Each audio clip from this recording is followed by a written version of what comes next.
Planting Seeds While Planting Flowers by Charlaine Martin.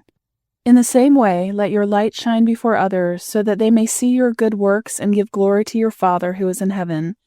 Matthew chapter 5, verse 16.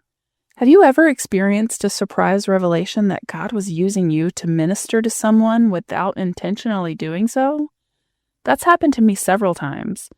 One day I dug in my flower bed, planting impatiens, when a God moment occurred. Our neighbor girl, Jenny, walked up beside me and asked, "What are you planting? They look pretty." "Hey, Jenny." I stopped to look up at her. "These are impatiens." I resumed putting them in the ground, covering their roots with the soil. We talked about flowers as I dug holes and planted them. "Char," she sounded apprehensive, but asked, "Why are you a Christian?" The teen girl stood near me, waiting for my reply. "Well, Jenny, I realized that my friends, when I was your age, had peace and joy in their lives that I didn't. It wasn't until I became an adult that I finally figured out and prayed to accept Jesus as my Savior. My life changed for the better after that." "What do I need to do to have what you have?" she asked. Sitting in the middle of dirt and flowers, I shared God's plan of salvation with Jenny. She wasn't ready that day, but seeds were planted in her heart. Afterward, I pondered that unexpected Spirit-led moment. She saw something in our family, the light of Jesus Christ. On that ordinary day, God led me to read Matthew chapter 5, verses 12 through 16. Jesus was teaching on a hill at the southern end of the Sea of Galilee outside of Capernaum.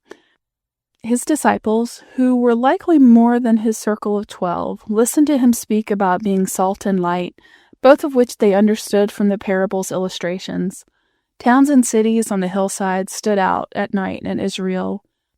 The lights inside homes shone in the stark darkness like safety beacons to weary travelers. He wanted their lives to shine brightly to people around them, like the lights inside those homes beckoned safety to weary travelers.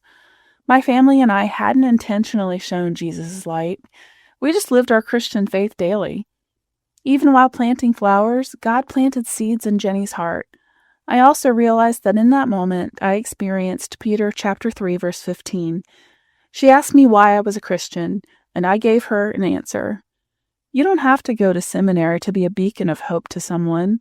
Live your faith every day, and you will plant seeds too. Does your faith show at work, in your neighborhood, and other places?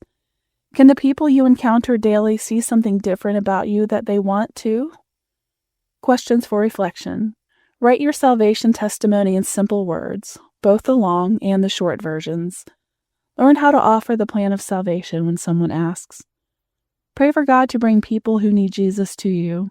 Be ready to share Jesus simply without pushiness.